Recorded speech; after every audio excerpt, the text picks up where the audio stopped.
Hello, this is the Stories Beside channel. I release videos every day for you. Subscribe and click the bell. I learned a lot of new things. It's different in practice than it is in theory. Emily, tomorrow's a day off. I'm inviting you to take a walk around the city at night and use the first name. I think it's time. The girl was very surprised, but agreed.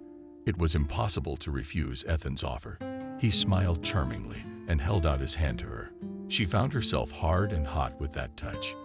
The guy had drawn her even more to him. They walked around the city until dawn, enjoying the warm, starry evening, telling each other about themselves. Soon their conversation became frank and went from memories to inner heart itches. Emily told Ethan about her beautiful childhood, her adolescence, and the crimes she had solved. Would the name stay in the city or retreat to his small homeland? During her narration, his eyebrows went upwards in surprise, then frowned. His gaze became interested when the girl returned to matters from her past, and he shared the happy pages of his life. There were many of them, and Emily was imbued with pictures of his past and present. She listened to the complexities of the Macduff family, how hard Ethan's father created his business, how together with his mother they supported him, how they united and moved together to the cherished goal.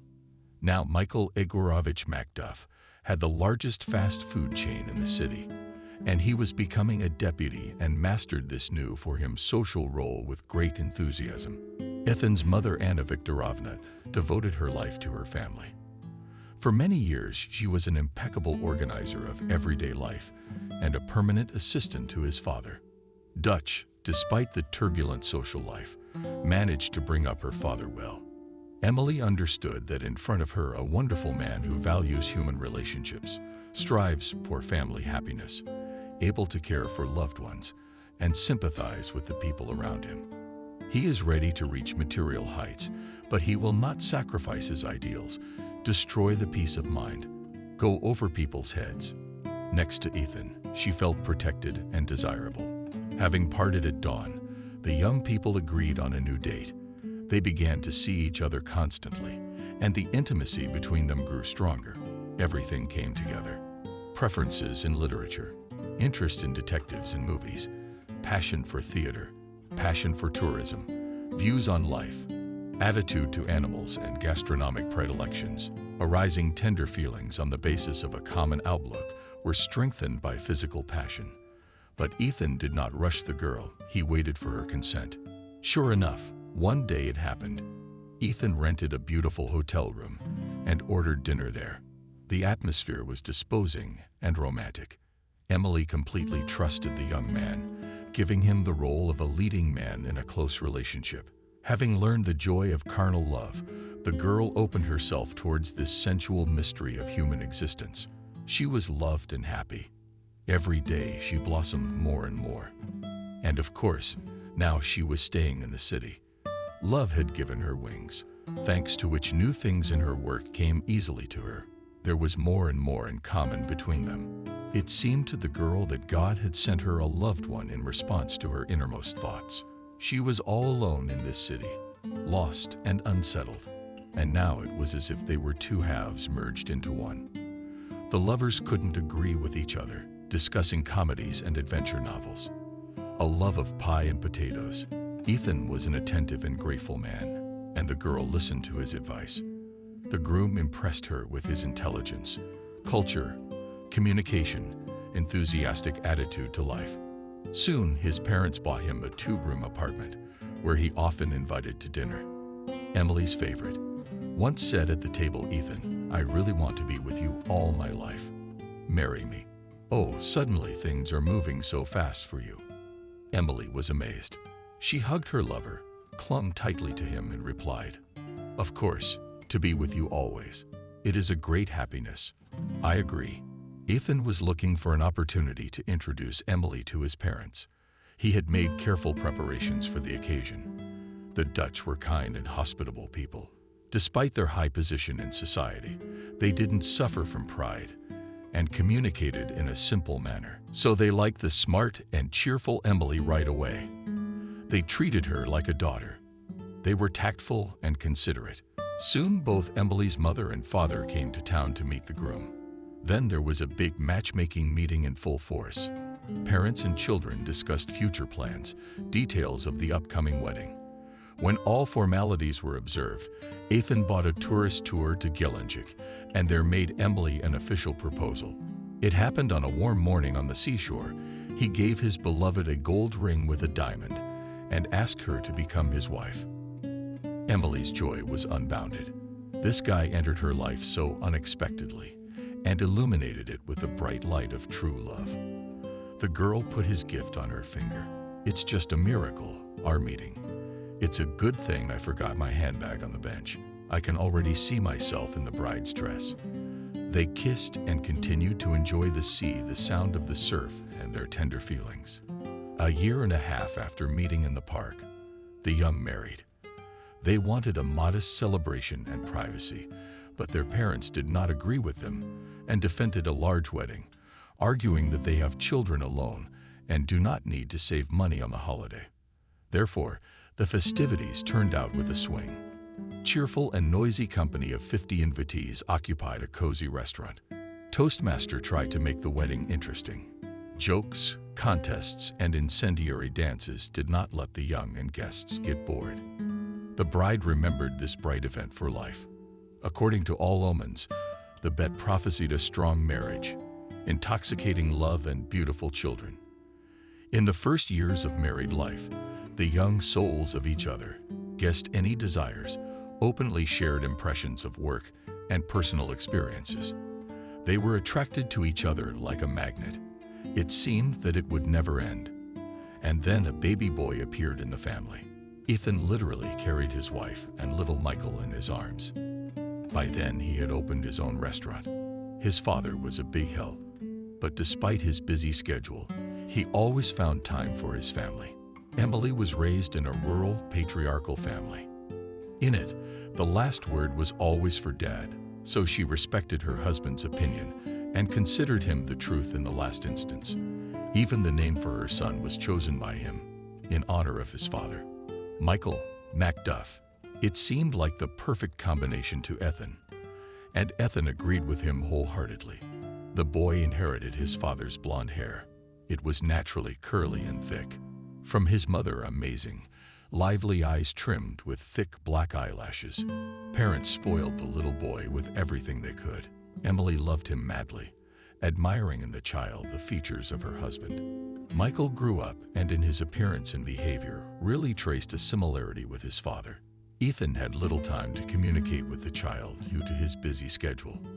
Therefore, Evelyn could not deny him anything in rare moments.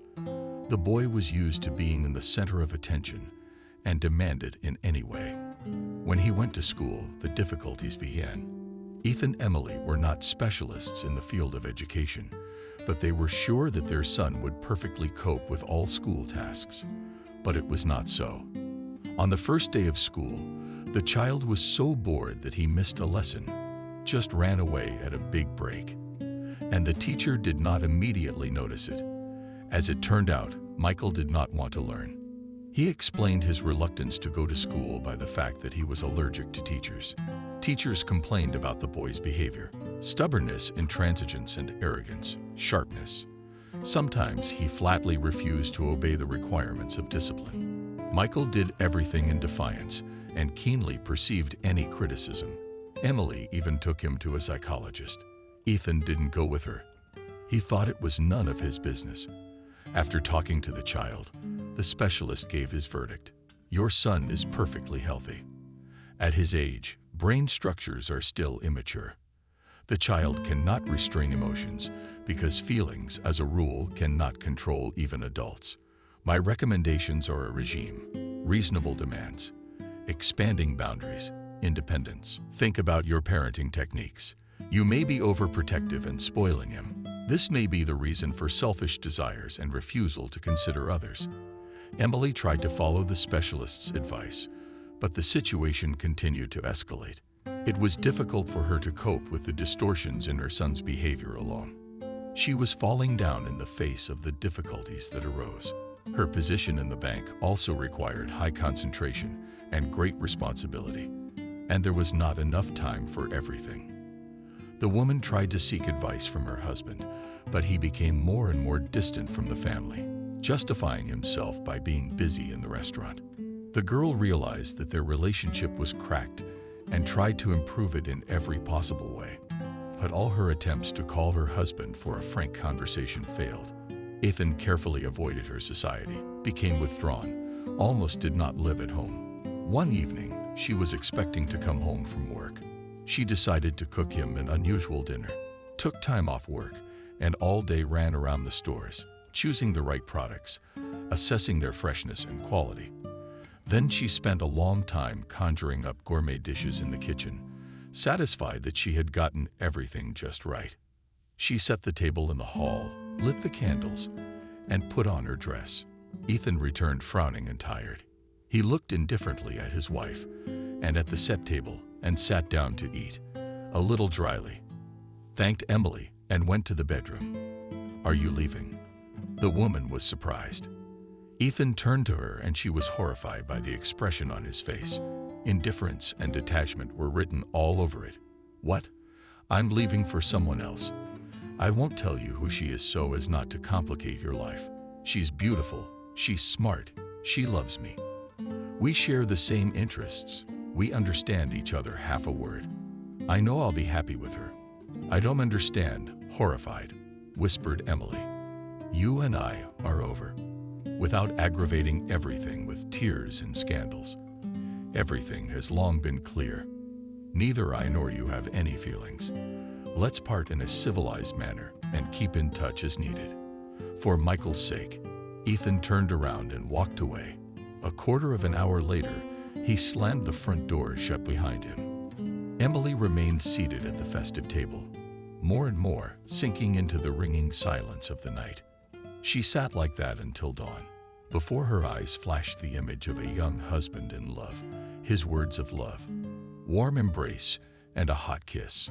Scraps of talk about the unity of their souls. How did this happen? Had he forgotten what had happened between us? Why did he betray me? Am I such a bad wife? Why didn't I see those warning bells? Why did I overlook my unhappiness? And yet he could so easily see someone else's. Ethan, you so easily erased the past, present, and future like an eraser. As she thought, her eyes fell on the phone display. There was a call from her husband. The woman grabbed the receiver and asked hopefully, "Did you change your mind? Will you come back?" "I knew it. It's unthinkable. I just got carried away. We can't be apart." "No, I haven't changed my mind. Don't give me those bar gigs. Everything passes, everything ends. Why would I want to live with someone I don't love? I'm a successful man, and I can afford to make my own rules." "Well, we love you. We can't live without you. You don't know how bad we feel. You're cutting us to pieces. Family is sacred. But who put that in your head? Forget me and live your life. There'll be someone else who'll make you happy. I don't need a man. I haven't always needed one. Only you," tiredly answered Emily. "I don't know what to tell you," sighed the man. "Maybe it will comfort you somewhat, but I'll leave you the apartment. It's what my parents wanted. They're very upset, of course, but I'll file for divorce myself. Goodbye." Emily clutched the phone frantically in her hand. It was ringing. The woman collapsed exhausted, right on the floor. She moaned long and hard. Then she curled up and lay still for hours. Emily Macduff felt nothing. Neither tired, nor cold, nor hungry. She found her strength and made it to the bedroom. She lay down on the bed, closed her eyes, and lost touch with reality. During the night, she woke up with a renewed rush of nostalgia, as if in a kaleidoscope of flashing memories. It seemed to her that it was impossible to forget. Betrayal all the more impossible. Her heart pounded frantically. Her temples clenched and a lump rose in her throat in a silent scream her soul was dying.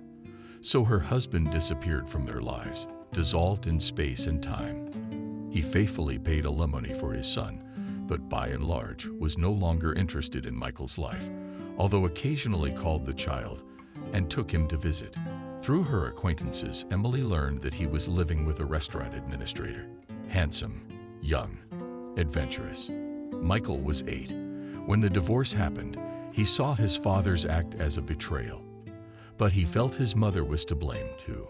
But what shocked him most was the collapse of their financial well-being. Emily, though and well-earned, but could not satisfy the increasing demands of her son. From what he threw tantrums and capricious on any occasion. In his teenage years, Michael completely distanced himself from his mother and completely immersed in a dissolute life. For him, firmly entrenched the reputation of slackers. At school, he was called truant and bandit. In addition, the guy's psyche began to unravel. He constantly quarreled with his parents, emotionally blackmailed them, threatening suicide. Then he got friends from the criminal world. Emily did everything she could to get her son out of bad company, ripped off the phones of parents, ran to pubs and dance clubs, dragged him drunk out of cars and hotel rooms. But no worries, and even more reasonable maternal arguments did not touch, and in Michael's heart only his own selfish demands worried him. He always talked about his father through his teeth, and his mother was not even a dime a dozen. Left after the departure of her husband's health, Emily even more undermined the son's antics. She became so mentally exhausted that chronic illnesses made themselves known. All at once, the woman, as if immediately panic shrunk from a beautiful and full of vitality beauty, turned into a prematurely established lady. Long evenings alone in an empty apartment, the woman walked from corner to corner. She sometimes looked out the window, nourishing a faint hope that her son would wake up and get wise. Emily began to suffer from insomnia, so she often spent nights thinking about why she had suffered such a fate, what she had done wrong when she missed her son, what and where she was wrong, and why she could not stop him. And the more she thought about it, the more she doubted the rightness of her actions, and the more she was tormented by doubts. But it was all in vain. I had to see and recognize the coming trouble. The praised skills of the detective failed me.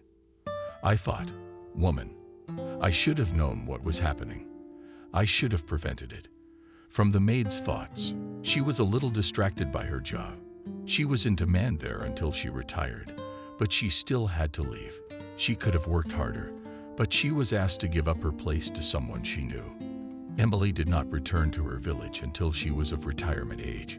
Her parents were long gone. Michael grew up and settled down, married a good girl. His family was waiting for the birth of a daughter.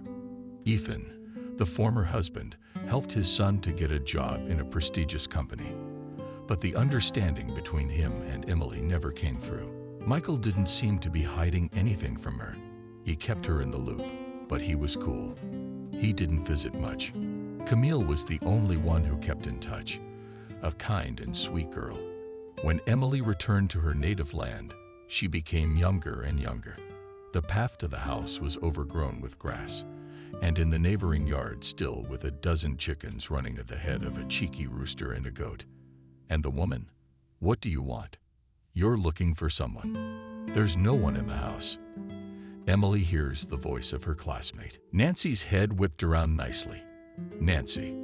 Nancy didn't recognize God's you I didn't recognize, but sat so how.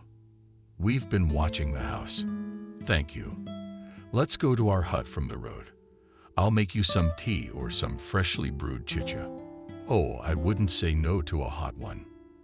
You'll tell me how things are going in Malinovka. Koroshilov's house was clean and cozy. The hostess, Emily, was hospitable and told me all the rumors, and so quickly got into the fate of the inhabitants, and in a week became for all her native. However, the new district officer laughed at her and was skeptical of her talents. He was aware that in Malinovka lived such a girl, Pinkerton, in a skirt. But it seemed to him that it was all in the past. Noah had already served in the organs for many years and considered personal experience as the basis of his activity. He respected only his own opinion and rarely listened to others. Only an accident made him believe in Emily's outstanding abilities and reconsider his views on life. One weekend, he went fishing and stayed overnight at the pond.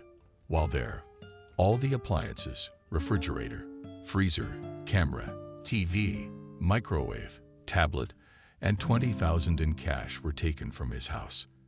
The man's hair just stood on end when he saw that the lock on his house was broken and the rooms were empty.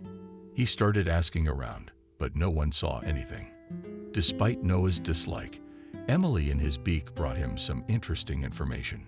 She chatted with his neighbors and, as if casually, asked leading questions. In the end, one of them told that he had heard the rumble of a car that night and looked out his window and saw a certain group of people entering the yard of the neighborhood. And another villager had noticed several strange cars in the village the day before.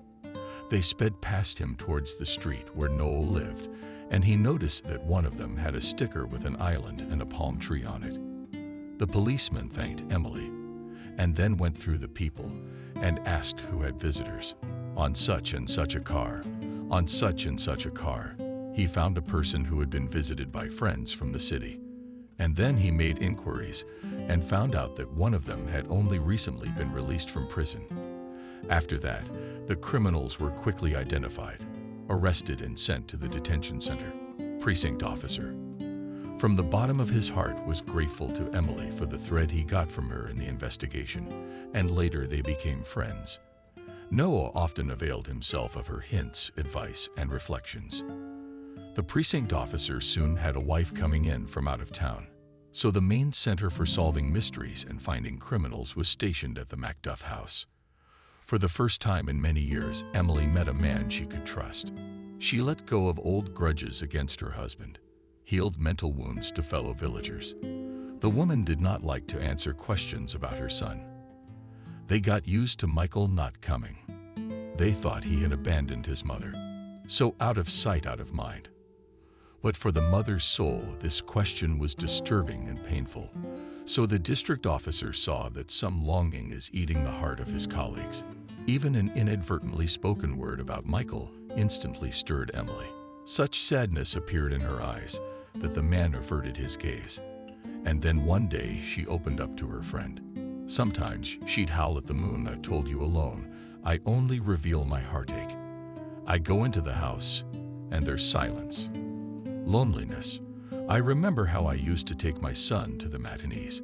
I didn't sleep at night when he was sick. What fun. My family and I used to play soccer in the yard. I revisit the photos on them with bated breath. It's impossible to look at any photo. He's smiling everywhere. Sometimes I even cry. I can't get enough of him. Well, Emily, my soul, tears can't help sorrow. Let's fix up your place a little, and I'll help you. But we'll take our minds off it. Slowly, like a phoenix from the ashes. Emily Macduff's soul revived. The policeman turned out to be a jack of all trades, went to see her for a month with his four-legged friend.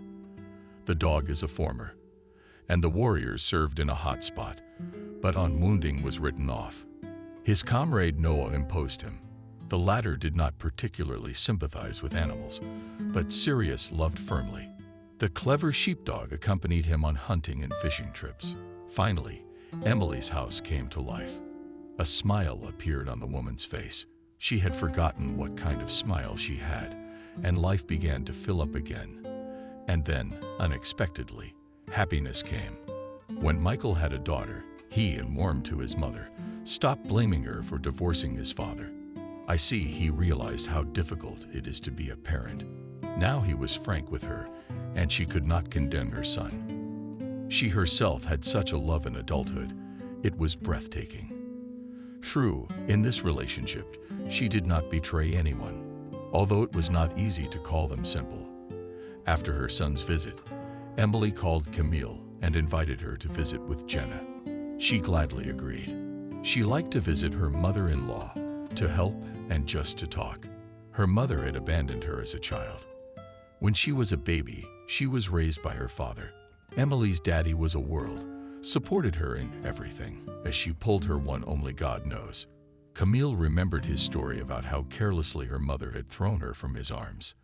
Father that night could not sleep for a long time. An inexplicable anxiety would not let go of his heart, slammed the book shut. He pulled the blanket over his head, trying to sleep, but instead he listened intensely to the dying silence. The doorbell rang. Jacob shuddered with his whole body and went to open it. Molly stood on the doorstep. She looked stylish. She had become a dazzling beauty. Jacob noticed she was wearing expensive clothes, diamond earrings, and a ring. It seemed that her life had turned out the way she wanted it to, with a rich suitor only in the eyes of her ex-wife. There was such a gaping emptiness that Jacob had a chill on his heart when she entered the apartment. He saw that Molly was cradling an infant. "Well, hello, husband," she said with a mocking tone. "Here, take your treasures. You wanted it, didn't you?" She handed him the bundle. "This is your daughter. I wanted to give her up in the hospital, but then I changed my mind and decided to give her to you. Remember when we were young and in love? You dreamed of having a baby. Right after the divorce, I realized you were pregnant with this newborn of your dream. And I don't want her. I don't want anyone. It's you. You're the one who stole my right to a life of security. I fell for your good looks. You're a beggar, a simple construction worker. I was a fool. For God's sake, Molly. Gone, Jacob. Have I ever denied you anything? How can you abandon a little child? She was just born. What have I ever done to you? I worked 2 jobs. I've been working shifts and going to covens. Did I ever hurt you? What about the fact that I didn't ask you for money? No money. So I had to earn it myself." Jacob seemed that Molly enjoys morally mocking him. Her cruel words deeply wounded his heart. "You're going to die like this, my sweetheart," he sighed. "Stay with me. We'll raise a coin. You can still be happy. Molly, there's still time to live as a human being." "No, I can't anymore. Like everyone else. I'm already dead," replied the young woman. "I can't seem to see my happiness. I guess it's not our destiny to find it. And this button, too, is a curse that will be enough for all of us. My word is ironclad. You want to keep the girl, and you don't want to put her in an orphanage." Jacob cuddled the little one to herself. "Yes, I'll take her. I won't refuse." Molly left him with a scornful look and left the apartment. Jacob hugged the girl, nuzzled her cheek, and closing his eyes, breathed deeply to calm himself. The resentment was choking him. He felt in the little girl a kindred soul. 2 lonelinesses have found each other, the man thought. What am I going to do with you? What kind of educator am I? Where do I start? He looked at the girl. The baby sang peacefully in her sleep. The father's heart squeezed with pity, love, and emotion. Jacob carried the girl to the bedroom, laid her on the bed, and opened the warm eggs. The newborn did not move. Her son was sweet and not vicious. He lay down beside her and forgot himself in a disturbing dream. Heavy thoughts ran through the man's mind one by one about how he could raise his daughter. The salary was small, and he is now unlikely to see, and she would certainly not help them. But God gave Jacob both strength and means to bring up his daughter. He could not help but admire her with his joy. She grew up serious and thoughtful, although withdrawn herself, did not show attention to anyone or peers in the sandbox, did not communicate, but shared toys at the first request, will move away from the noisy kids, standing, watching peers, or as birds soaring in the sky from the side. She seemed a small, quiet, dreamy loner, afraid of the environment and communication. But that impression was deceptive. But everyone had long ago made sure that Camille was not afraid of her cats, wolves, monsters, and ghosts, nor boys of any age. Once Kolka Amosov decided to take away one boy's bicycle by force without his consent.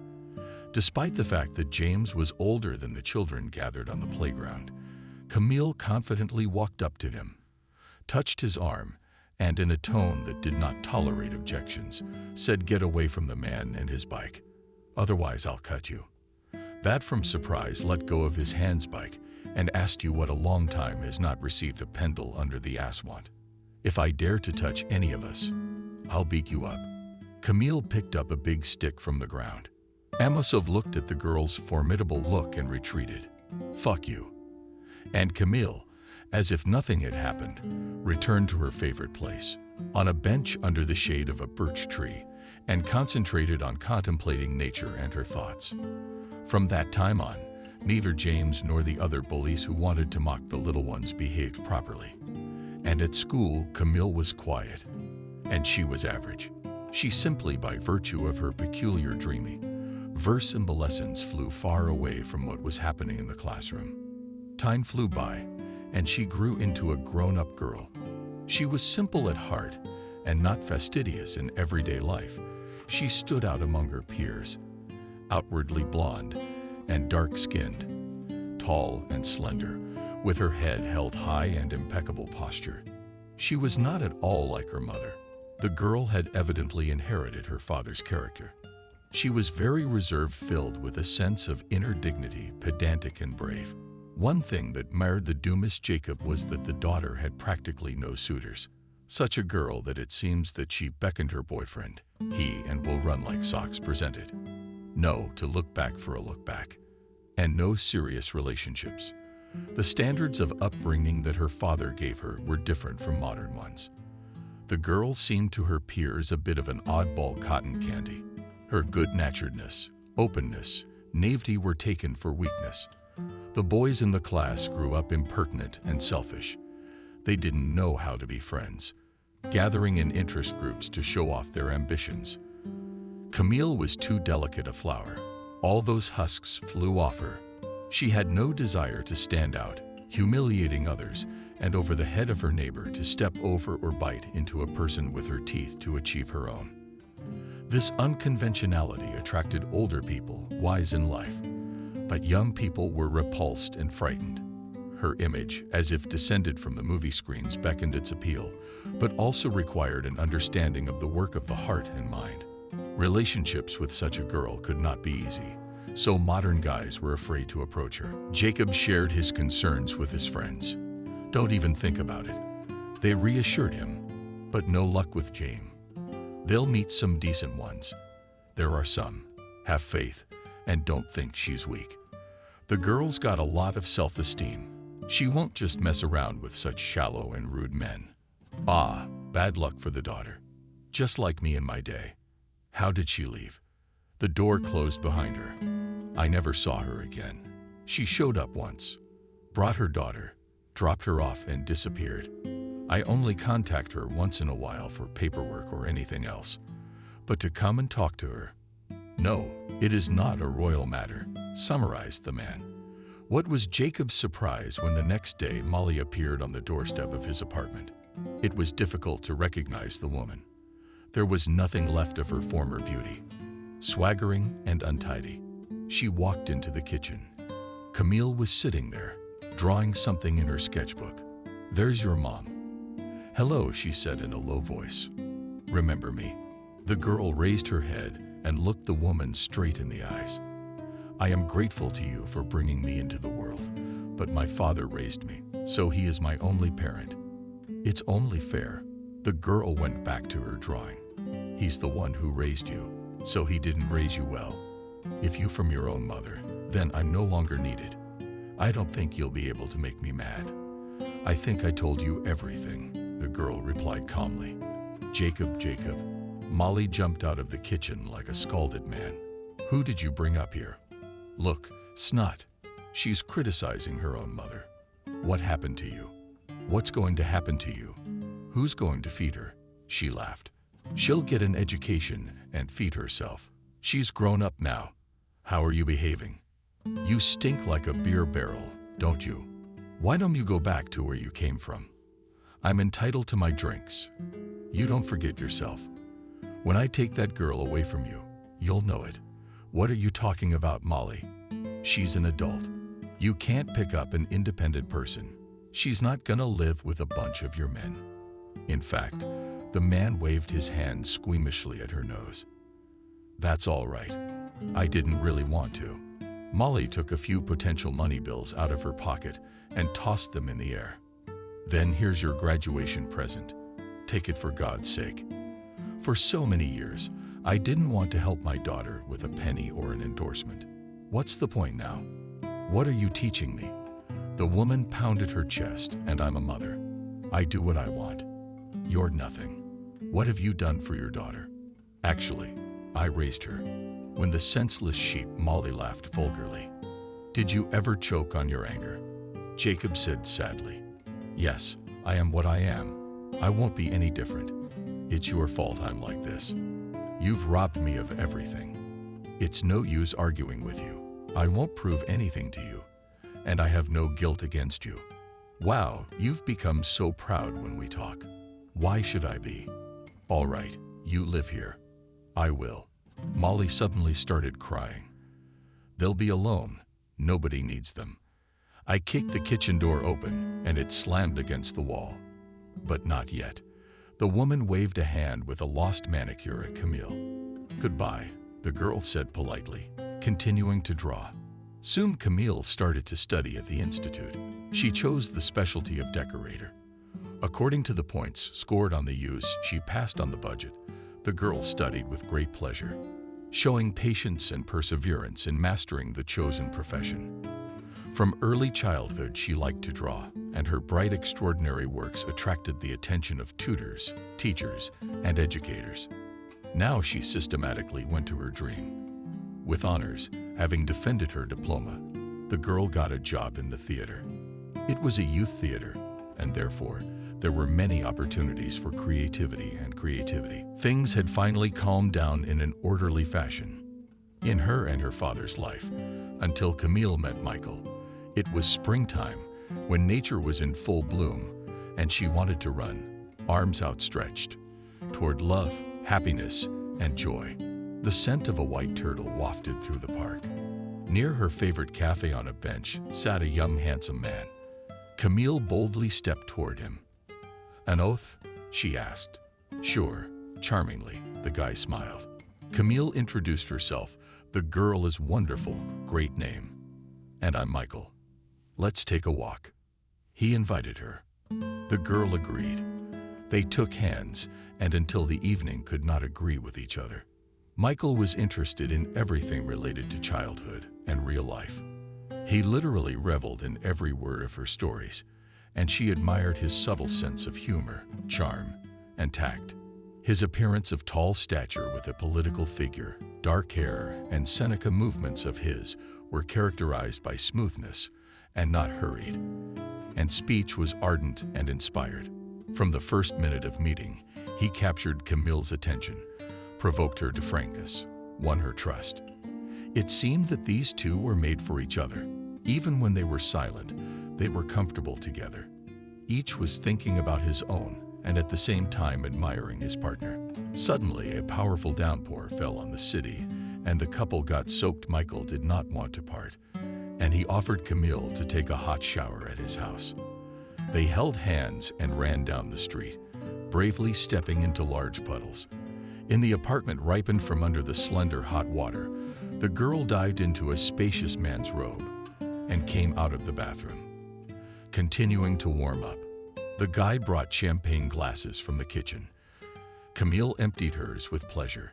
She rarely drank alcohol, but in the company of a handsome young man, she relaxed completely. She drank the second glass, slowly savoring the taste and aroma of the drink. The hop hit her head, and Michael charmed her more and more at the moment when he hugged and kissed her. The girl completely melted. His touch stupefied Camille, and she gave herself to her lover with all passion. I love you, whispered Michael, caressing the girl. I'm so happy that we met, but unfortunately we have to part. I have to go away for a few days. Michael exclaimed, girl, but you'll be back soon. Yes. I'd like you to wait for me. Oh yes, Camille pressed herself against him. He squeezed her tightly in his arms. Will you wait for me? Yes. You promise? I swear. At dawn, Camille woke up in the arms of her lover. She was happy. Despite her boyfriend's frequent business trips, they were always in touch. They got married. For the celebration, Camille chose a white dress in the floor decorated with a feather, arranged her hair in a high hairstyle, and decorated it with a live rose. She applied light makeup and Abdullah boat shoes and high-heeled boat shoes. The groom was paid in a classic black suit. When the wedding delegation arrived, the employees of the wedding palace were frankly surprised at such a small company, although they had been warned in advance that there would be few guests. Emily and Jacob, mother of the groom and father of the bride. The ceremony was touching and simple. Like all lovers, Camille and Michael kissed under the waltz of Mendelssohn. After the official part, the company went to the city park for a walk. Only then was a modest home-cooked dinner planned. And all was well with them. Okay, problems were solved together.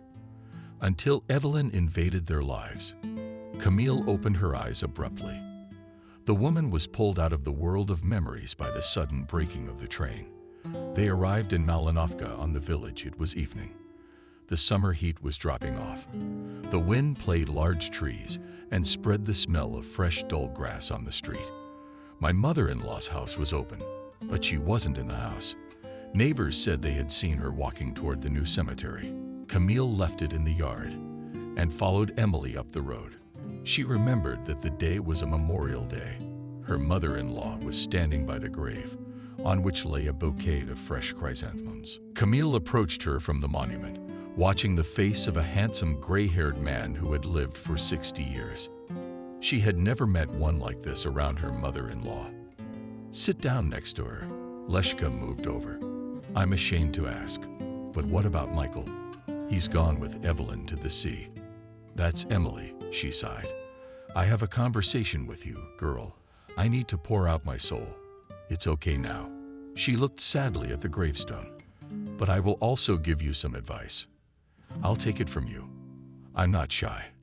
I'll start. Here rests a man dear to me. He died suddenly, 5 years ago.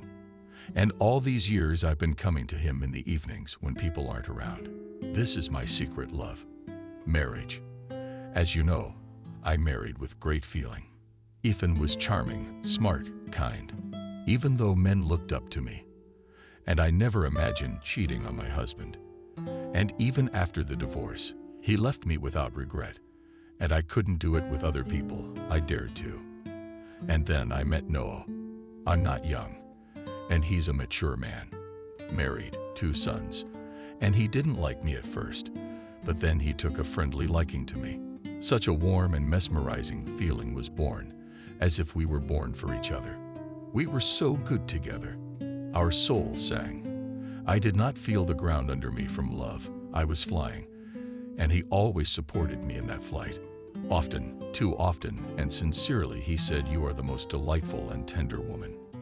Having met by fate, I marvel at everything about you. Intelligence and the ability to experience deeply. It didn't take us long to realize that we were both in trouble.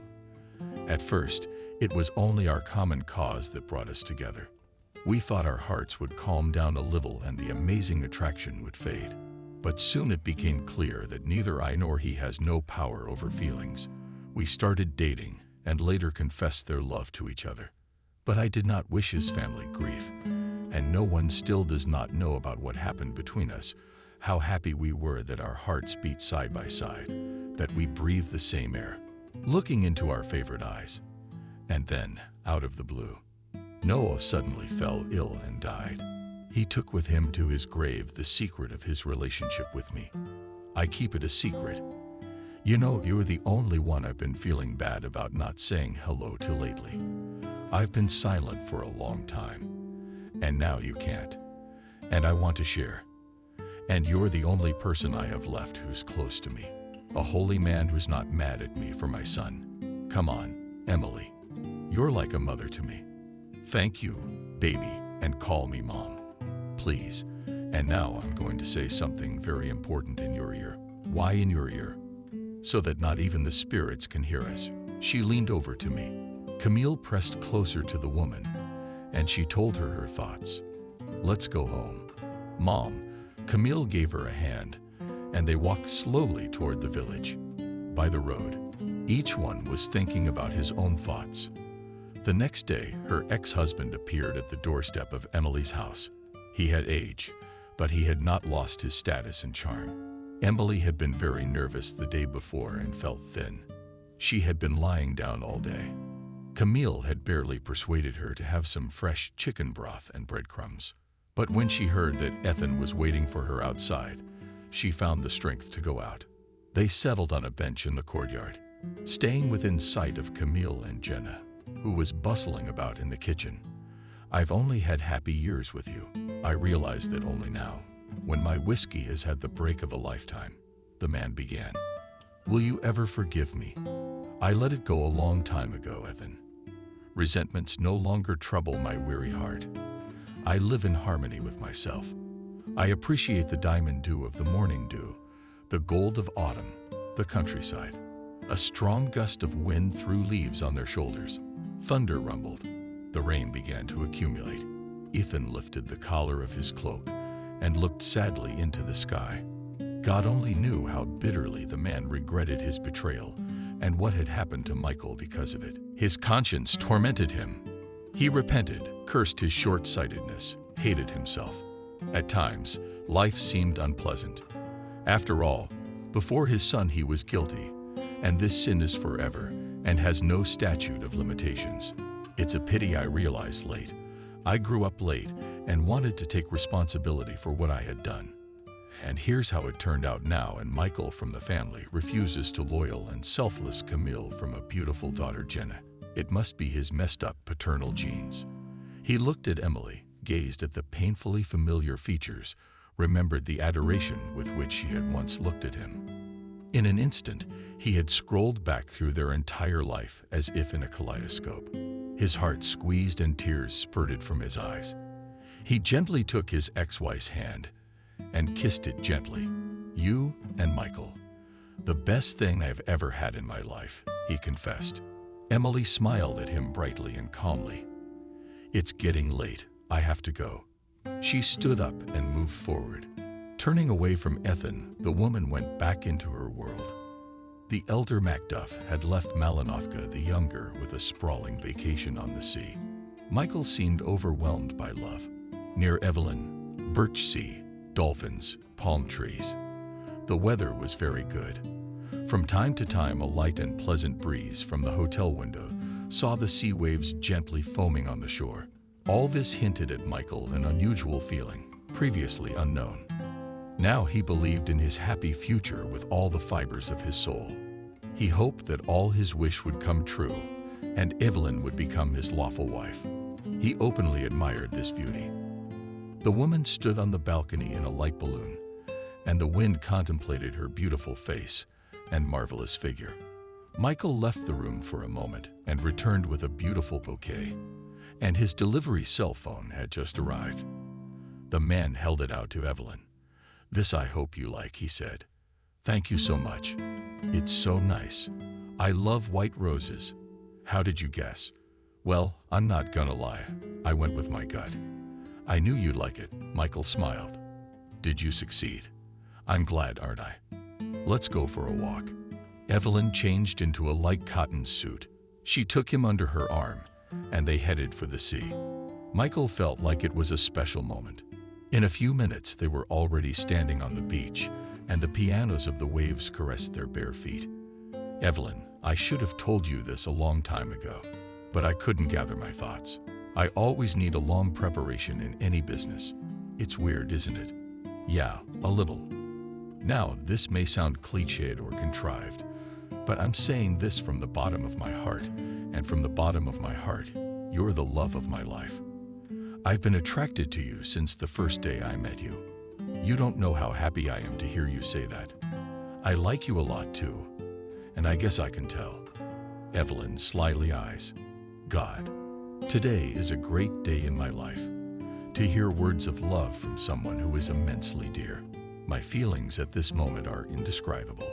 Michael put his arm around her waist, and they slowly began to move through the sand, leaving their footprints. He stopped, standing very close to Evelyn. Their lips touched in a tender kiss. A thought ran through Michael's mind. This is what I've been waiting for. This must be the happiness that so many people talk about, and so few people have really felt it. Evelyn pulled away from him slightly. "But if you're counting on me marrying you, it's unlikely. Do you understand? Even though I like you very much, I don't want to belong to anyone else.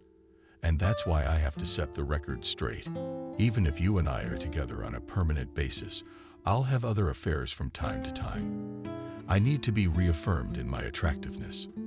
And in general, I want freshness, feelings, and relationships. To say that Michael was surprised is to say nothing. He was dumbfounded, and his heart grew heavy. How was it to share the woman he loved with someone like that? He couldn't imagine it, but no objections, or are we breaking up? And with a flirtatious gait, Evelyn moved forward. Michael from the mountains, having gotten rid of his unpleasant thoughts, followed her. And Emily, Jenna, and Camille enjoyed the simplicity of country life. Summer was in full swing. The yard was drowned in emerald green, and in the middle of it stood 3 willows, under their tennis crowns, and put a round table of chairs. In the evenings they gathered there to share local news, play cards or dominoes. Time ticked away quietly and measuredly. Emily was no longer in a hurry to learn new things about her fellow countrymen. Age was taking its toll. With it came illnesses. They took a lot of strength. Now the woman rarely left the house. Only in the evenings at the cemetery, passing acquaintances, she said good evening, and without stopping, went on her way. How quiet has she become?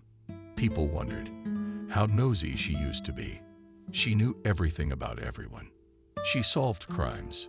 One evening, when Camille and Jenna went swimming at the river, the men at the local cannon noticed, found something, and left the porch light on. As usual, they went into the yard and called out to the woman. No one responded. One of them grabbed the handle. The door fell off. They found themselves inside. They turned on the light and found the woman unconscious. They deftly picked her up and lifted her up, put her on the sofa. We immediately called an ambulance. The paramedic arrived, quickly put an IV, gave an injection, and took her to the hospital. Emily stayed there for 3 days. Camille and Jenna visited her, brought her fresh soups, fruit. But after signing a waiver of hospitalization, she returned home. Camille was surprised to see a cab outside the gate. "Mom, why did you run away?" "They said you needed to lie down, at least for 2 weeks. I don't want to." "Me, Emily. Everything in the hospital is foreign to me. It's so depressing. I'm going to be treated here in my own home. No offense, girls, but that's my will." On her return, the woman went out every day to sit under the willows. She read aloud short stories and novels. Poems told interesting situations from the lives of famous people, rulers, composers, generals, writers.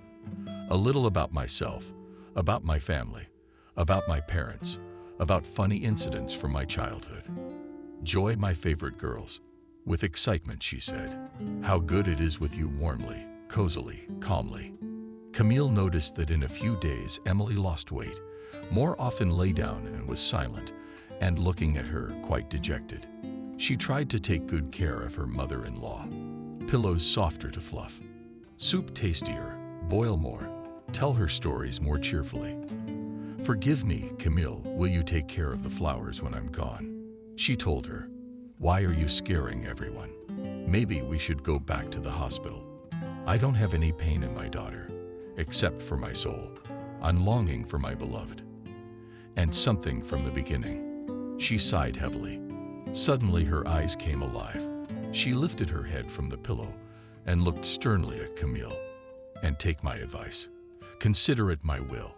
You realize what she was in front of, and she rolled onto Jenna, who was sitting next to her. "I promise you'll do it. I promise you." The young woman lowered her eyes. "Though it is not my style, I will do as you believe." One afternoon, Emily rose from her bed with the first rays of the sun.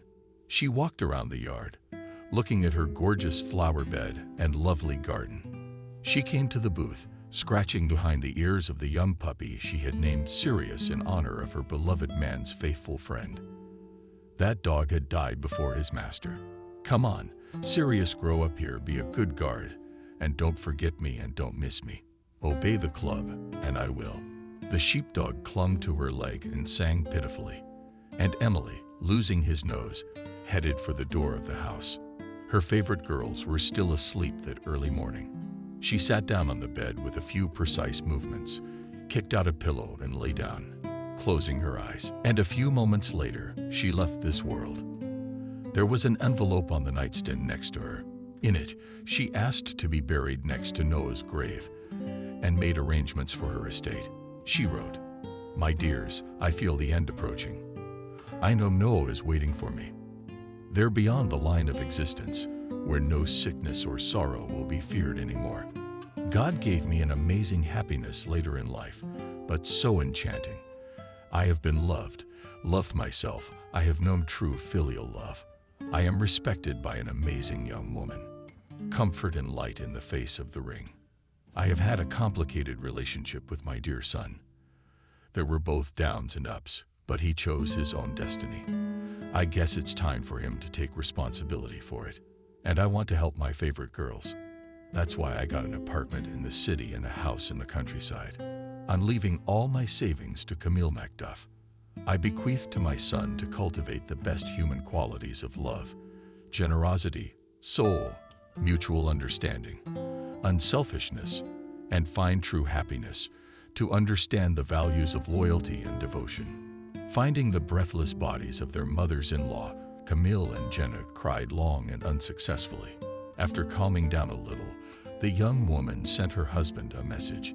In it, she avoided him about the death of Emily, and also attached a screen with her farewell letter. Michael did not look at the phone screen for a long time, and could not realize that his mother's heart was no longer beating. He never had time to say the right words to her about his love, to ask for forgiveness, and to be attentive. Her last will took the man in a stupor. Would he now need to rent a place to live with Evelyn, or ask his father for help again? Either way, back in town, he needed to clear the living space of his own belongings, and yes, file for divorce.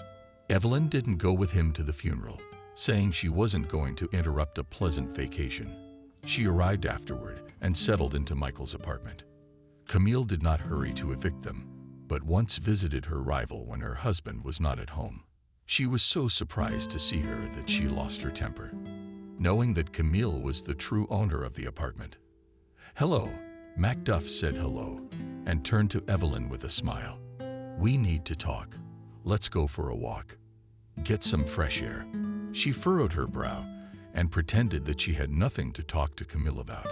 "Who are you?" "Unleashed," she said, "for me to walk down the street with you. I'm still Michael's wife. I think you remember our meeting outside the store over 6 months ago." "Oh well.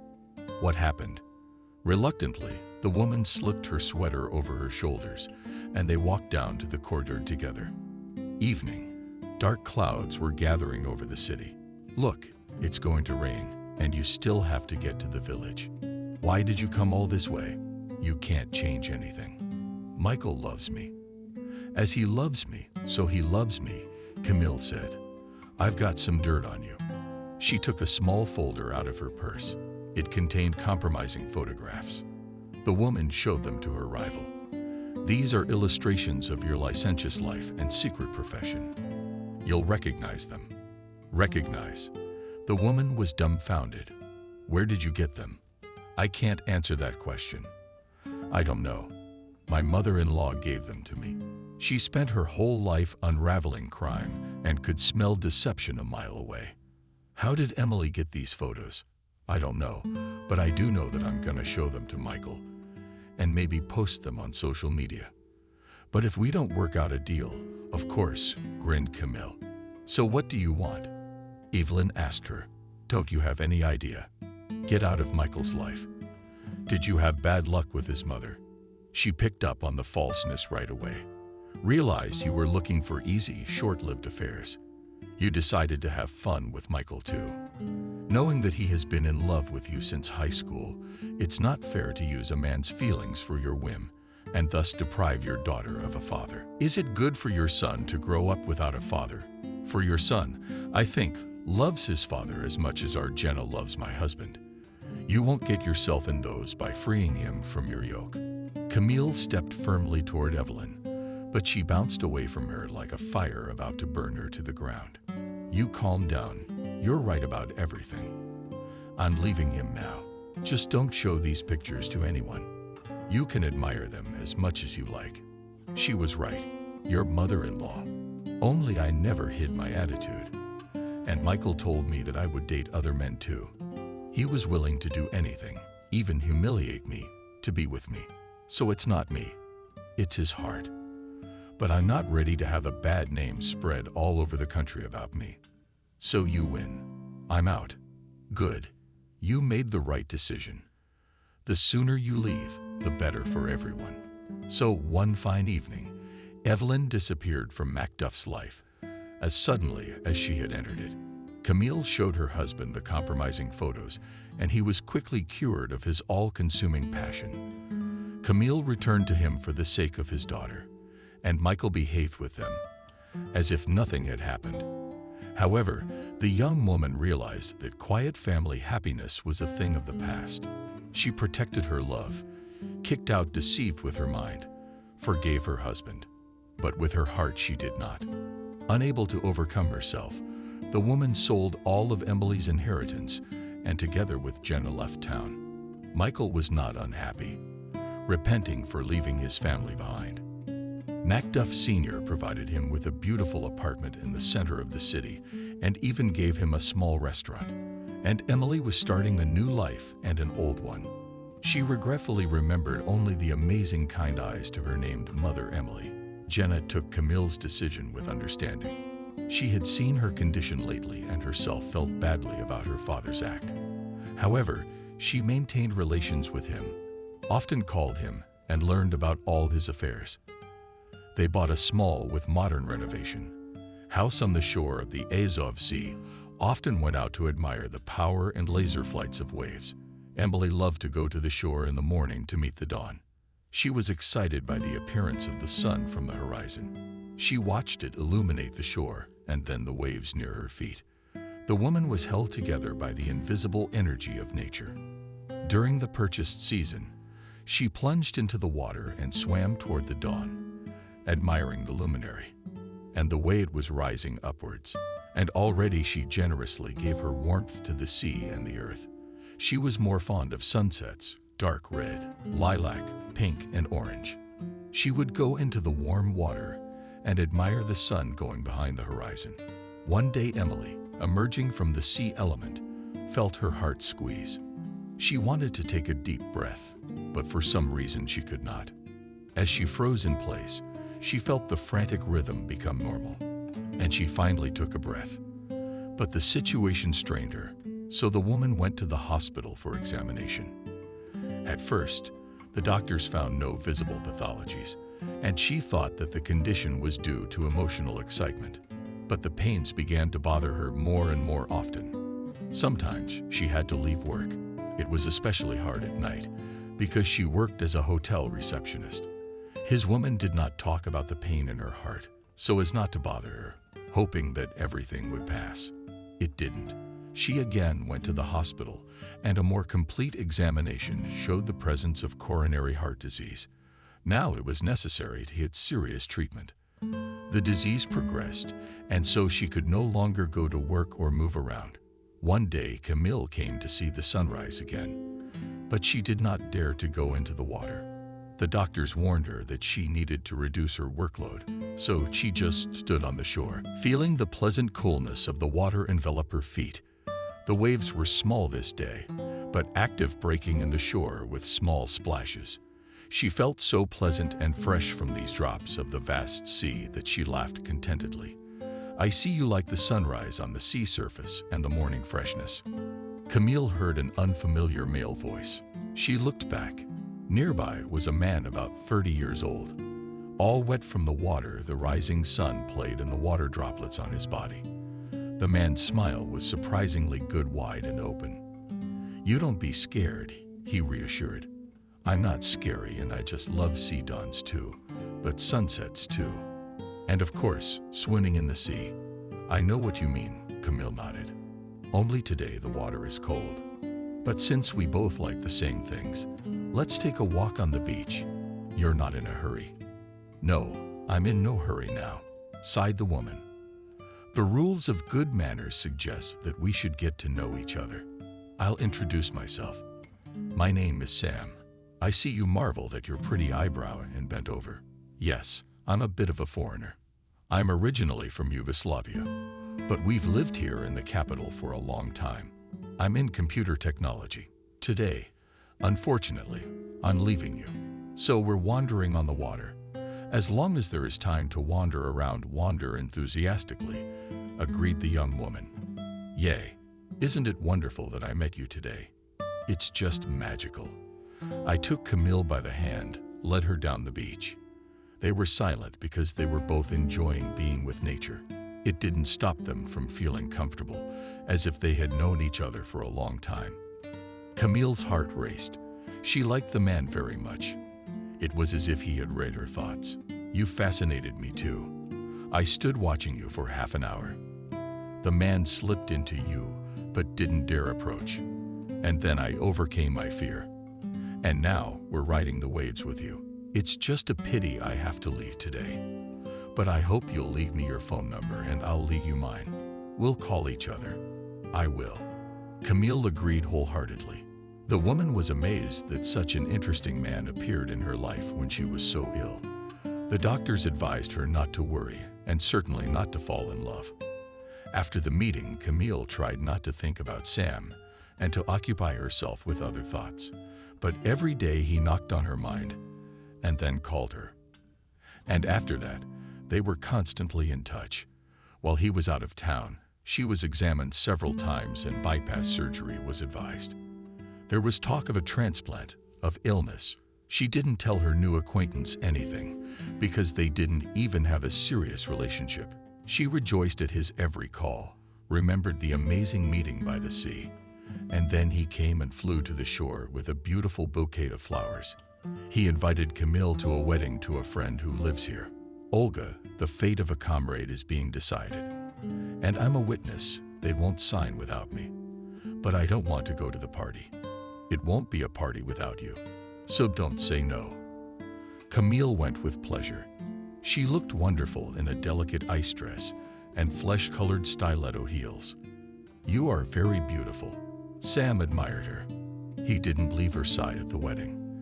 And then she introduced him to her daughter. Jenna felt nervous and awkward for some reason. But the charm, ease of communication and sincerity of the man melted her heart. And a few hours after meeting him, the girl was already laughing at his stories and felt quite liberated. I offered to take a ride in the wind in an open car. He'd rented it. I would have liked to go with them, but then she got a call from a boy she had liked for a long time inviting her for a ride, and the two of us went on the rides together, holding hands, laughing and smiling at each other. I stopped the car on the side of the road.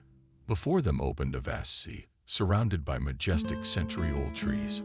On the mountainside, the man drew Camille to him and kissed her tenderly, barely touching her, stroked her hair and smiled at that moment. He was dazzlingly good-looking, tall, slender-haired, confident. They got into the car again and rushed forward. It seemed that great happiness and a happy life together were ahead of them. Camille did not know that this trip would separate them forever. The last thing she remembered was a sharp turn and a truck coming at them. And then darkness, a long darkness, and a thin beam of light checking through it. Jenna's voice. Mommy, Mommy, you finally opened your eyes. The concerned face of an aged father. Daughter, did you have surgery? Don't worry. The doctor said it was a success. A few days later, Camille had the feeling of being split in two, as if there was another person living inside her. When the doctor came in for his rounds and she told him how she felt, it was as if I had been partially replaced. There were some thoughts that didn't seem to be mine, but somehow some of them were familiar. They are. But it's not you that's been replaced. It's your bad motor. You were fabulously lucky. The donor heart was a perfect match. Donor heart. It brought me new feelings and new thoughts. Yes, most people who live with a heart develop the habits, the abilities of a donor. What's your most acute sensation? That someone else's heart and my soul are one, as if with my own heart. I've had it many times, but there is more love, more tenderness in it. I don't know how to explain it. Scientists suggest that it's cellular memory thoughts, memories, feelings are transmitted. But you only think that this man, whose heart beats in your chest now, gave you a chance for a full life and take care of him. And who is this man? Sam. Camille clenched her eyes shut with emotion, and tears spurted from her eyes. He gave her his love and saved her life. Camille had been living with Michael for 10 years. Their daughter Jenna was 8. They lived peacefully. They worked out all their problems together, just like everyone else. Michael had a job to advance his career, a good income taking care of the family's welfare. Camille on the household, giving herself completely to the daughter of their warring mother-in-law Emily, whom she visited every week. The couple has a 2-room apartment in the city.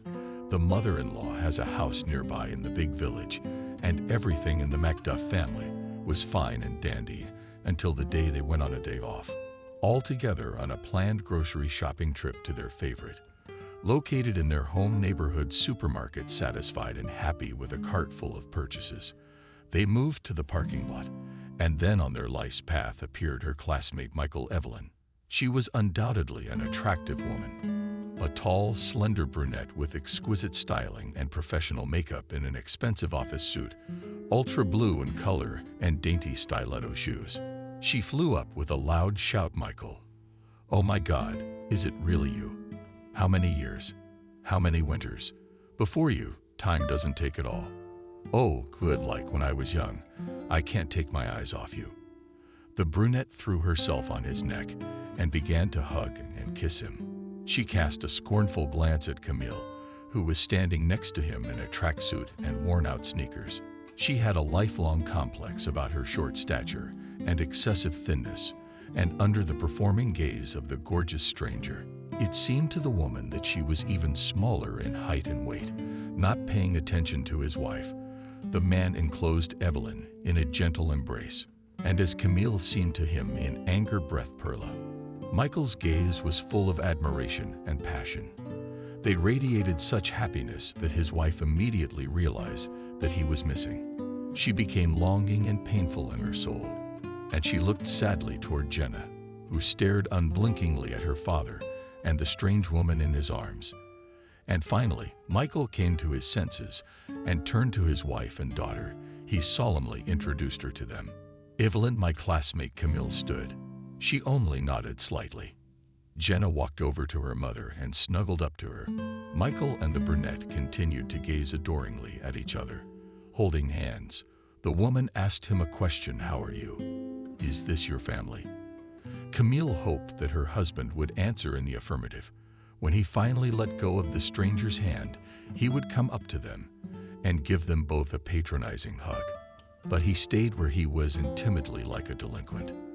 The child said, "Ah, but you better tell me about yourself. How's your life?" "Oh, it was a wonderful read. Evelyn successfully married, divorced.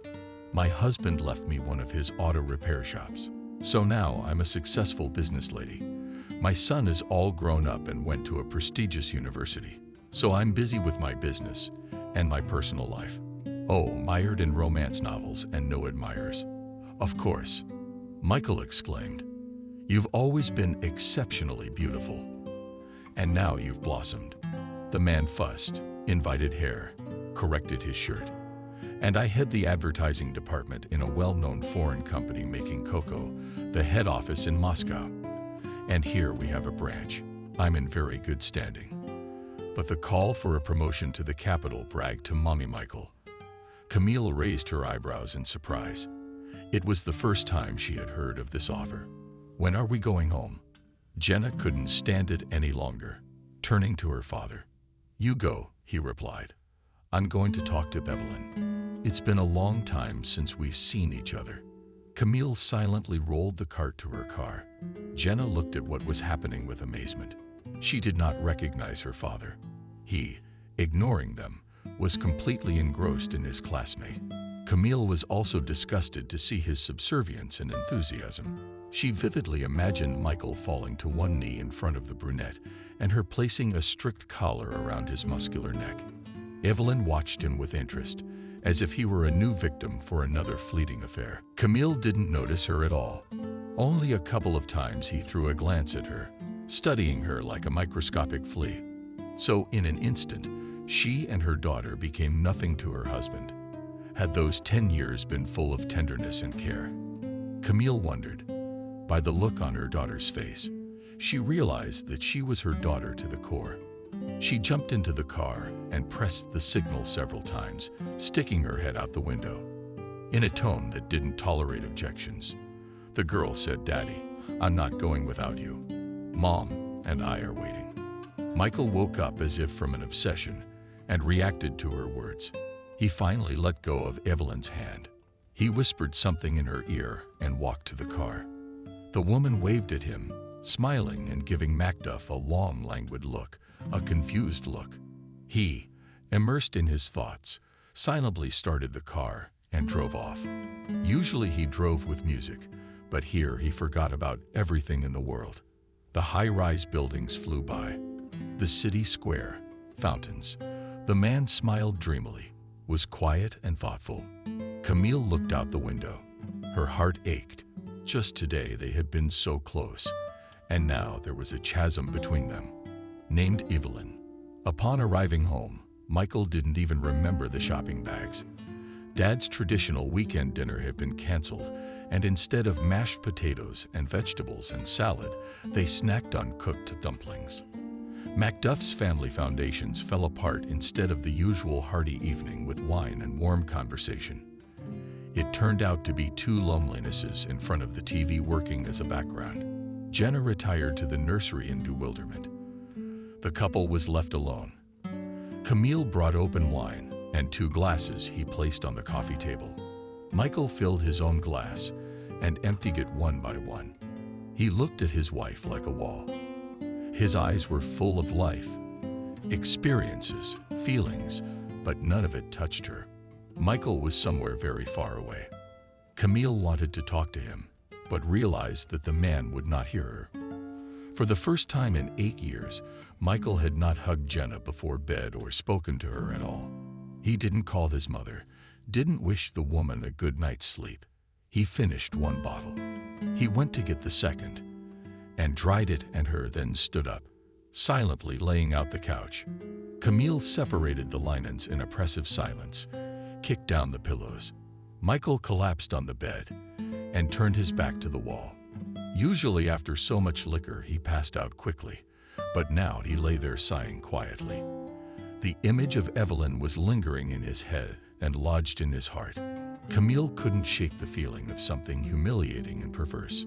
She went into the shower, standing under the hot lines of water.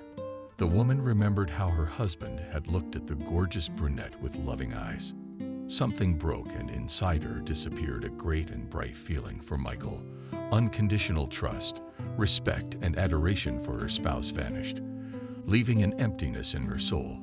The feeling of hopelessness haunted the woman at work and at home. Michael did not voice a desire for a divorce, but at home he was only listed.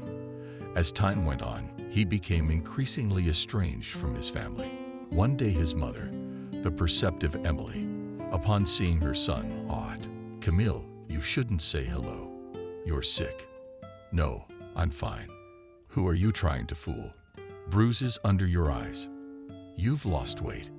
"You're not Emily. Tell me what went wrong with Michael." "Yeah, Emily, you're as sharp as ever. I can't keep anything from you. It's not for nothing that the village tells stories about you. They call you the Pinkerton in a skirt. And that's where all the heartache comes in. A woman has lately burst out, and the squabble is cleaner and sobbing." Camille told her mother-in-law how Michael had been charmed by Evelyn before her eyes, how he changed over the past 6 months, how he'd been absent 24 hours a day at work. Camille didn't ask her husband any questions. Everything was clear without words. She had seen them together in her car, and in the park near her house, and in their favorite supermarket. They walked by excited and happy, and didn't even notice her presence nearby.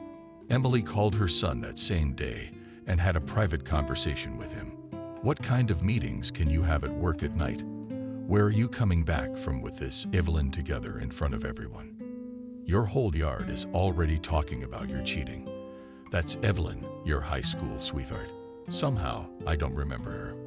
Michael got caught first, and then, knowing there was no way to get away with it. And my mother always wants to get to the bottom of things, so she opened up. You don't remember because she came 3 months before graduation. Her father was transferred from out of town. They were new here. She was friends with me, told me a lot about herself. I knew everything about her. Evelyn was born into a military family. All her childhood was spent in affluence and care from adults. The girl was a late child, and her parents strived to fulfill any of her wishes on the service of her father sent to different ends of Russia. So she saw. Many lands lived in the Far East, Kamchatka in the Trans-Urals. She studied at school. She well, although special talents did not shine. Sciences took labor and perseverance, which allowed her to finish school on excellent. When her family moved in with us, it was not easy for her to find a common language with the teachers of the class.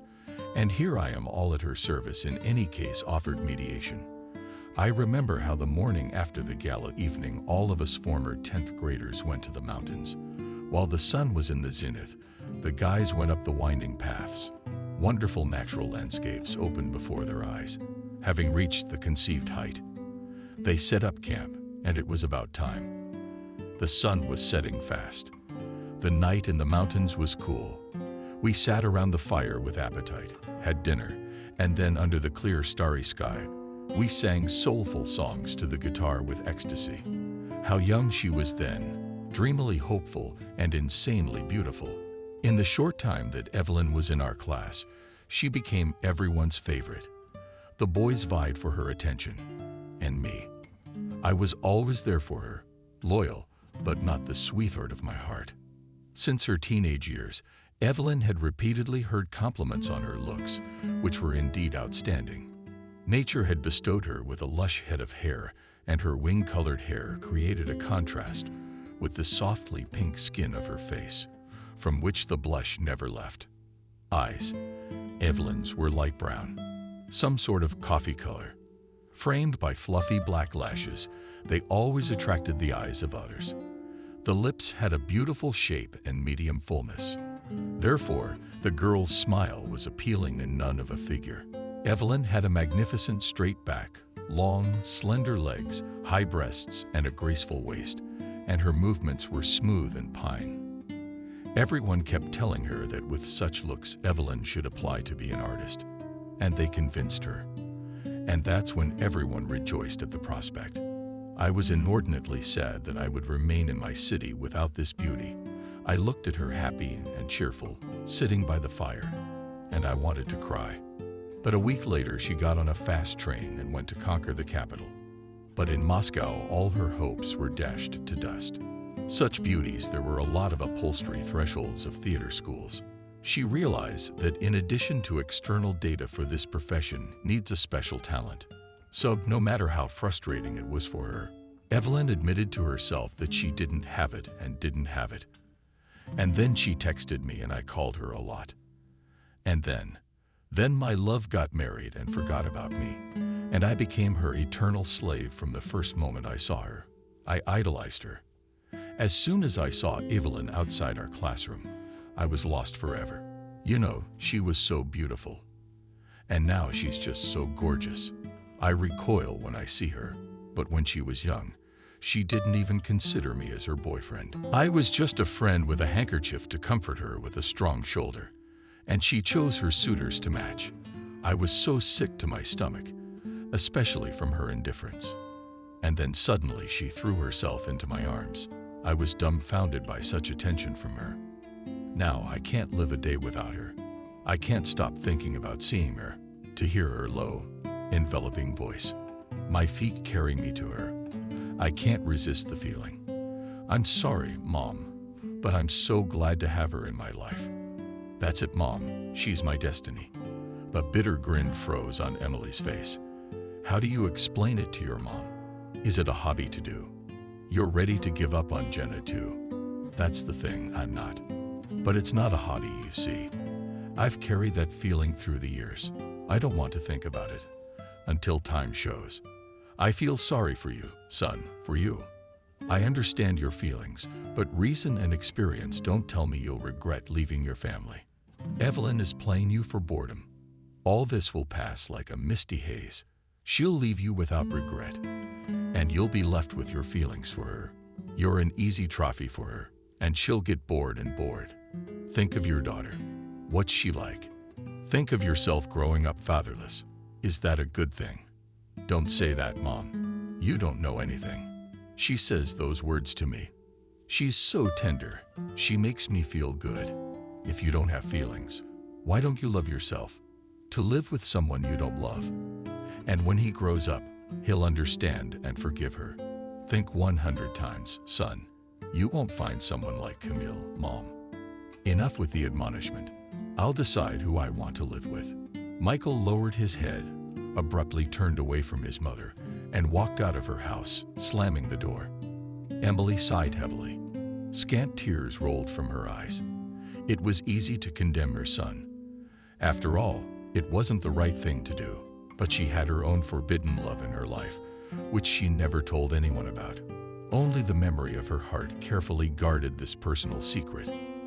Emily from childhood was very inquisitive, often with their direct, and sometimes even very unpleasant questions embarrassed kindergarten teachers, and then teachers. At school, her parents were often reprimanded too early. Your daughter is sticking her nose into her own business. They couldn't. They lacked pedagogical talent. The true motivation behind this behavior. And at the heart of Jubilee's curiosity was a special interest, a study of the actions of others. Why and why? These are the main questions that bothered the inquisitive mind, girls. So, watching her classmates, she caught an inveterate thief, Benjamin, squeezing him between two huge flower pots with mustaches. The girl demanded her purse back. Rick, the sandwich container. Or did I expose you in front of everyone? Figures, Benjamin replied and punched her. Emily fell to the floor, but it wasn't the pain. It was anger that made her angry, but resentment for the pickpocket's twist. Even so, she once again shamed the kid and advised him to return the stranger's goods. The girl waited patiently for him to do so. Benjamin for almost a week portrayed independence, ignoring her blue eyes that constantly followed him. And on Friday at big recess, when the children were eating lunch in the cafeteria, he put down what he had taken in their master's satchel.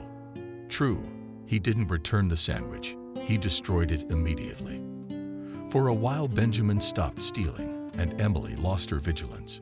But when in the 3rd grade he stole a classmate's New Year's gift, Emily said in front of the whole class and the teacher that she knew whose hands it was.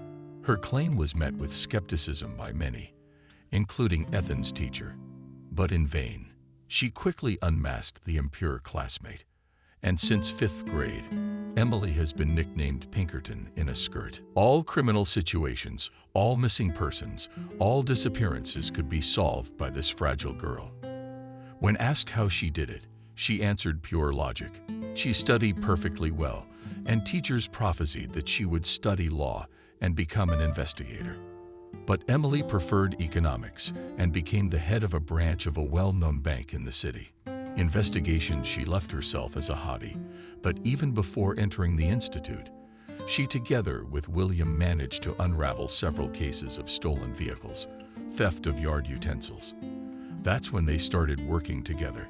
Emily was sort of a freelance consultant. William was known as an impulsive left-handed guy. Sometimes it prevented him from analyzing a situation well. Emily thoughtfully and leisurely studied all the case materials and figured out the culprit or found a solution in one way only she knew. Villagers ran to the girl if they needed help. For example, once in a straight commodity was brought warm things, sweaters, fall and winter coats, jackets, and in the morning found only empty shoulders. And the saleswoman Nancy appealed not to the district police, but to Emily.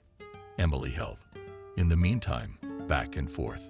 And if the case is filed, they'll drag me through the courts. And it won't do any good. And I'll have to pay for them out of my own pocket. Write a report to the police. Let William investigate. And I'll take over.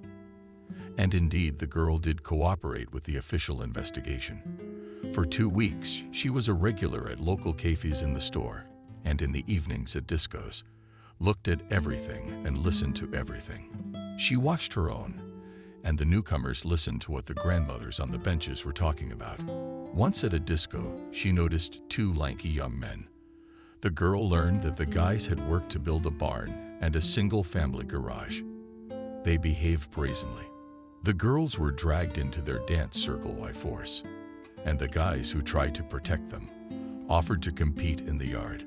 But that the village is cramped, we go out into the street and 4 kilometers with one-on-one. One day, Nikolai, Alakin, and Jack went out to shoot with strangers. Her classmates who were engaged in the boxing section. Emily was not afraid and approached them. "Cole, Matthew, do not cripple these inconsiderate guys." She turned to Gradsky guys. "And you, take care of yourselves. Wake up from here. You messed with the wrong guys. They're the kind of athletes you can't pick a bone with." Thanks to the girls' efforts, a big fight was avoided, and both sides separated. And the construction workers never came to the dance again, and Emily went to the city to the market on her day off. It occurred to her that the stolen goods could be traded there by William in a hurry.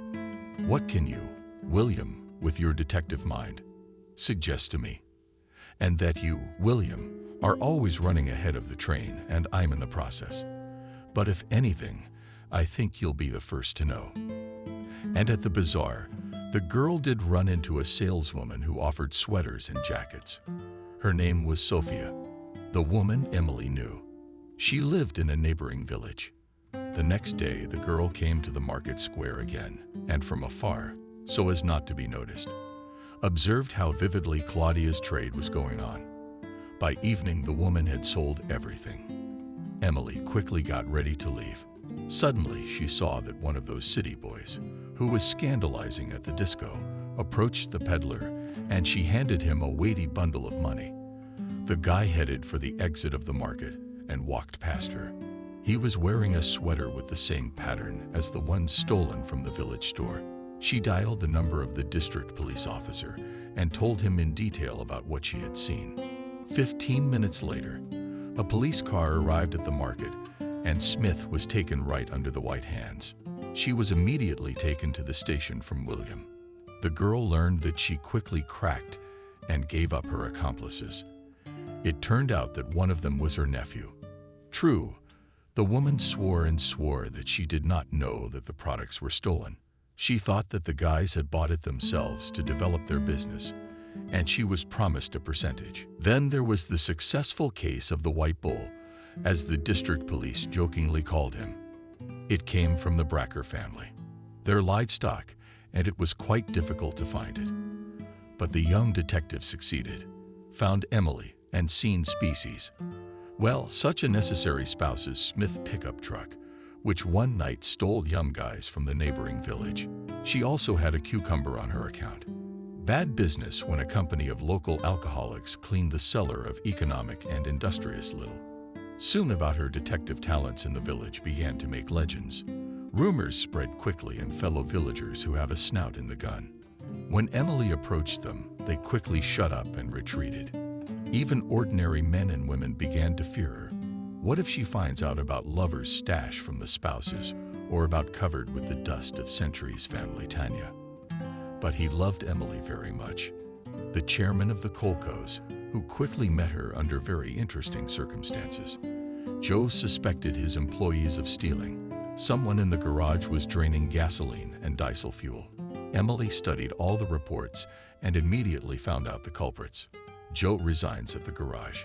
He's stealing. That's how I beat him out of town. I don't have people with a normal education. I'm telling you it's him, and I can prove it. Your accountants and I found out all the frauds. Take Joy, a simple laborer with no education. Find people who are loyal and honest. The chairman didn't listen to her and left that worker. And a month later, he was convinced of the rightness when he suddenly returned from the city early. And along the garage are personal cars, and their owners take out of their canisters and barrels filled with gasoline. That's when Joy became furious, ran into the garage, and started yelling at him, "Ah, you bastard. Run to the personnel department and write your own resignation. Otherwise, I will call law enforcement agencies, and you'll be as nice as a cute to answer according to the law." Emily, then the chairman thanked me and repented for not heeding it at once. How much damage this ghoul had caused to the collective farm. You shouldn't have let him go. Semyonich, said the girl, I see how he got in. Will he ever follow an honest path? How will you write off the losses? No way. I waved my hand. He'll pay it back gradually. We'll save money. Suit yourself. It's up to you. The villagers recognized the friendship between Emily and the collective farm chairman. Those who were dirty stopped carrying grain and vegetables from the collective farm. They were afraid that she would expose them in a flash.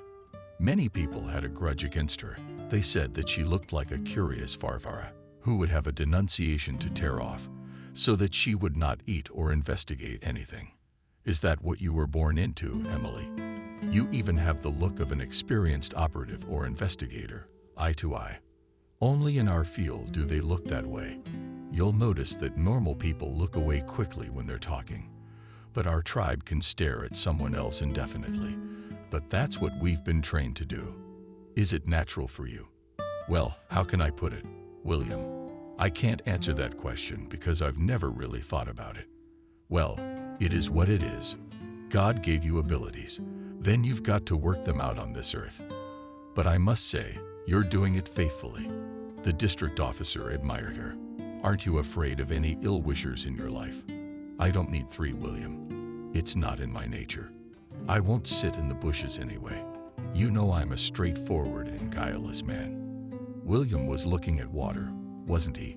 Shrewd Emily didn't like thieves and crooks, and those who had affairs on the side.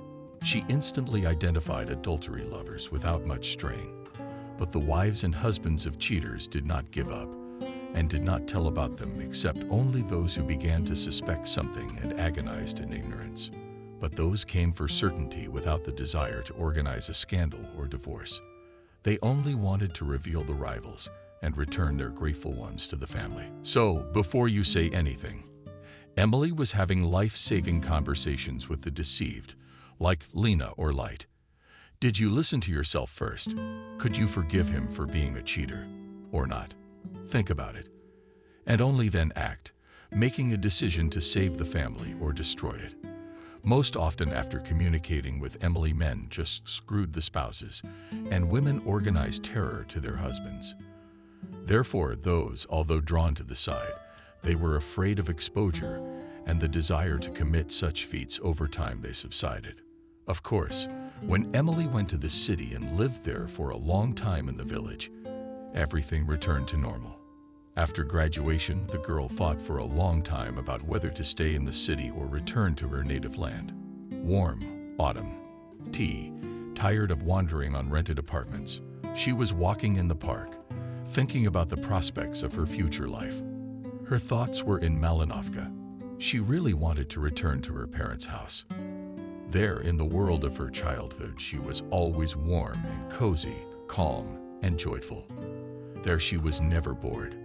She was loved, she was helped, giving delicate advice, consoled. And here it was difficult. Life with rigid rules. There is no room for weaknesses. No one needs you. Emily's soul was sad, and it wasn't easy financially. All summer her father and mother helped her financially and provided her with everything she needed. They sent her chickens, eggs, potatoes, onions, cabbage, and some money. But she did not want to be a burden to them and was constantly tormented by pangs of conscience.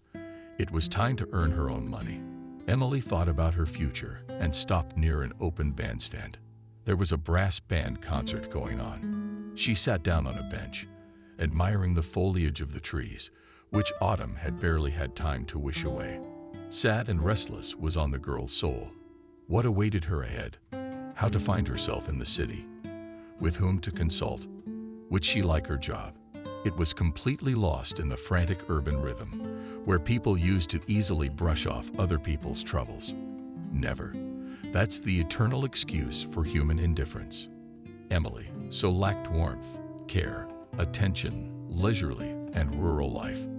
The smell of meadow grasses, the vastness of fields to the smooth rhythm of music.